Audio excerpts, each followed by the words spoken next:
Guys, ayan yung asawa ko, naghahasa siya ng kanyang panabas.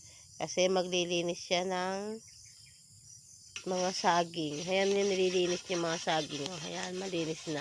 Para gumanda at mamunga ng marami. Ayan o. Oh. Malalaki na po yung saging dito. Nililinis po niya ngayon. Ayan po yung mga nililinis niya. Ayan. Ganyan po siya.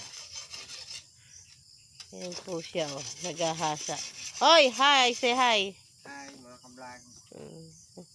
Ayan o. Magandang morning. Naghahasa po siya. Sana Ayan po yung tulaan niyo ang nililisin ating niya. pagpagad. Ayan. Ayan naman po yung itinanim niya. Ayan, buhay na. Ayan po. Siya po naglilinis ngayon dito. Nililinis po niya ngayon to. Ayan na po yung tanim niya. Oh. Buhay na. Oh. Siya po nagtatanim ngayon dito. Kami naman po kasi nagtitinda. Kaya po siya ang nagtatanim.